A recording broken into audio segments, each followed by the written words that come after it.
channel. Today I'm back with 3 more DIY Easter decor ideas. I wanted to make sure to give you guys enough time that if you did want to create any of today's projects, that you would have plenty of time to enjoy them all before Easter. As usual, all of today's projects are budget friendly and really easy to do. If you want to see all 3 of my DIYs, then please keep watching. For DIY number 1, I'll be making a bunny Shadowbox picture. And for this project, I used this Easter sign from Dollar Tree. I also used this Easter ornament from Joann Fabrics, Waverly chalk paint in plaster, folk art chalk paint in Persian gray, paintbrushes, pussy willow stems from Michaels, my hot glue gun, jute, scissors, and wooden beads from Dollar Tree. I started by taking the sawtooth hanger off of this sign using some scissors, and I am going to be using the back side of this sign for this project. I then went in with my Persian gray chalk paint and I painted the entire inside of this sign with that color, and I did have to do 2 coats of this paint. Next, I painted all 4 sides of my sign with my plaster colored chalk paint, and since the sides were already white, I only had to do 1 coat of paint, and then around the front edge I did 2 coats of paint since those were more of a brown color. I then painted this wooden bunny ornament cutout with that same plaster color chalk paint. Next, I painted these wooden beads from Dollar Tree with that same plaster color paint once again. I put them on a piece of jute and then just taped that over top of a crate so they would be easier to paint. I really wish I would have had a spray paint to do this, or I would have already had white wooden beads. This was kind of a nightmare, so I would highly recommend spraying them or just buying beads already painted. Once the beads were completely dry, I then strung them onto a new piece of jute that didn't have paint all over it, and then in between each bead I'm tying a knot.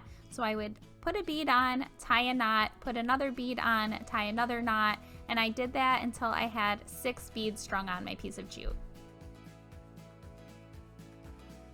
I then took my strung beads and wrapped them around the front edge of my sign. I took the end pieces of the jute and wrapped them around the back side of the sign and hot glued them down. Then to attach my wooden bunny cutout, I placed hot glue along the back side and then just centered it in the middle of my sign and pressed it down. I decided I wanted to add a few of these pussy willow stems, so here I'm just pulling a few of the stems off so that they're easier to attach on around my wooden circle. I placed hot glue right on the stem and then I'm just pressing that down around the circle to fully attach them, and I continued that step until I had them wrapped all the way around the circle. And here is my bunny Shadowbox picture all complete. This was such an easy and affordable project, and I just love the simplicity of it.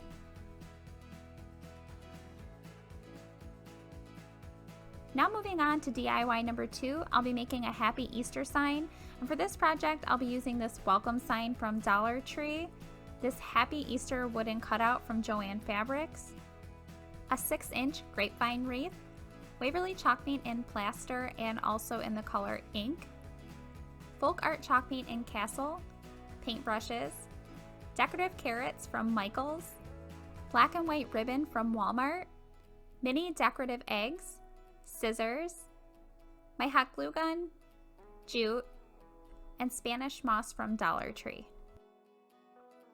For this project, I'm using the back of this Dollar Tree sign once again, and I needed to take off the staples and ribbon that were attached to the sign, so I started by using a butter knife and then realized I could just pull them right out. So once I have them all off, I took a piece of sandpaper and just sanded down any of those rough edges so that I have a nice smooth surface. I then painted both of the boards that came on the sign with my plaster color chalk paint, and I did have to do 2 coats of paint to get them fully covered.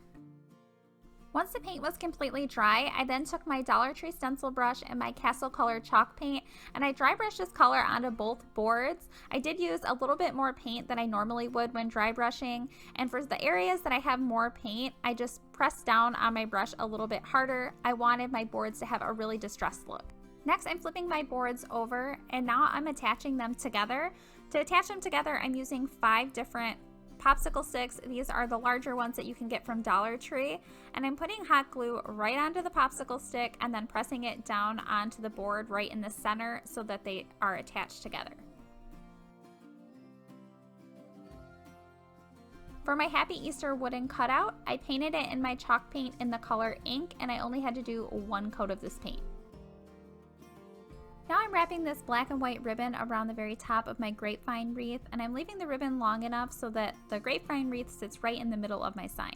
And then to hold my ribbon into place, I'm hot gluing the ends of the ribbon on the back side of the sign, and then I'm hot gluing the ribbon down on the front of the sign as well.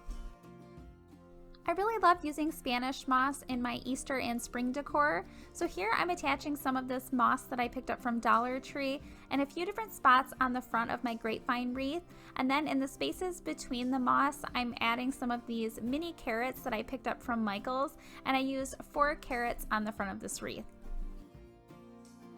And then I'm adding 3 mini speckled eggs in between my carrots, and I believe these ones are from Walmart last year, but you can get mini speckled eggs like this pretty much at any local craft store. Next, I'm attaching my Happy Easter wooden cutout. I'm placing hot glue right on the back side and then placing it right in the center of my grapevine wreath. For the last step, I'm making a hanger for my sign. I'm taking 2 pieces of jute and I'm making a knot on both ends of that piece of jute. I'm then hot gluing the 2 knots on the very front of my sign. And this is my Happy Easter sign all finished. Again, super easy and inexpensive to make.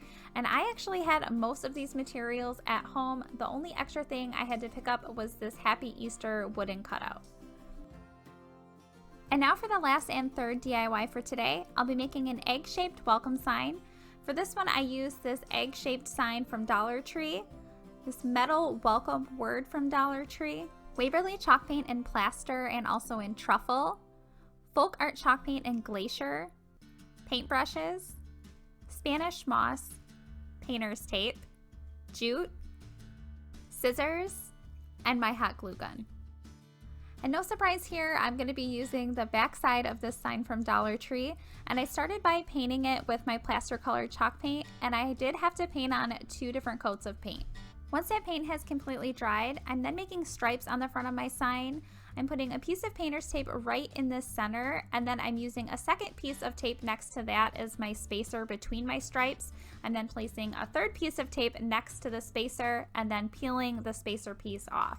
I'm continuing those same steps until I have all of the stripes made on the front of my sign.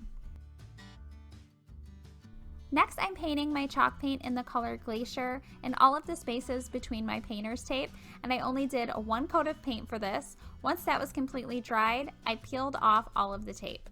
Now I'm going to start to create the checked pattern on the front of my sign. To do that, I'm placing a piece of painter's tape going horizontally right in the middle of my sign.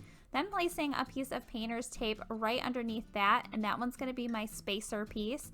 Then placing another piece of painter's tape underneath the spacer piece, then peeling off the spacer piece of tape. And then continuing those same steps until I have all of my stripes made going horizontally on the front of my sign. I'm then painting that same color Glacier that I used before right in between all of the spaces between the tape. Then once that paint has all dried, I'm then leaving all of that painter's tape on and then taking new pieces of tape and placing them over the same lines that I had originally made in the beginning. You'll be able to see those lines underneath the paint from before, so you can just place the tape right over top of those same lines. In the spaces between all of the painter's tape, I'm then using my chalk paint in the color Castle, and I'm only painting on 1 coat of this paint. Once all of that paint has dried, I'm then peeling off all of the painter's tape, and now I've created a buffalo check pattern. I wanted to add a little bit of a rustic look to this sign, so I'm taking my Dollar Tree stencil brush and my chalk paint in the color Truffle, and I'm dry brushing that color around all of the edges of the sign, and then also dry brushing that along the front of the sign, but I am keeping my brush strokes all going in a vertical direction. Next, I'm measuring and cutting down to size this burlap ribbon from Dollar Tree. I'm wrapping it around the front center of the sign and then taking the 2 ends of the ribbon and just hot gluing those along the back side of the sign. I'm then hot gluing this metal welcome word that I picked up from Dollar Tree in the center of that burlap ribbon. I was going to do welcome spring, but I ended up liking just the way that the welcome word looked. Now I'm making a really simple bow out of some raffia that I also picked up from Dollar Tree, and I'm cutting that down a little bit and then just hot gluing that on the front top part of my sign. I was going to leave my sign just like this, but then decided to add some Spanish moss around the raffia bow, and to attach it I just placed the hot glue right on the front of the sign and then pressed the Spanish moss over top, and I think it ended up looking kind of like a bird's nest, and I really liked the way that it looked. For the last step, I'm adding a hanger to my sign. I'm placing a piece of jute through the pre-drilled hole that was in the sign and then just tying that off. Here is my egg-shaped welcome sign all finished. This one, except for the paint, was all Dollar Tree materials, so super inexpensive. I really hope that you guys enjoyed today's video. If you did, please give it a thumbs up and share it. It really helps out my channel. If you're not subscribed, I hope that you will consider subscribing. Please hit that notification bell so that you don't miss out on any of my future videos. And I would love to know which DIY from today's video was your favorite. Thank you so much for watching.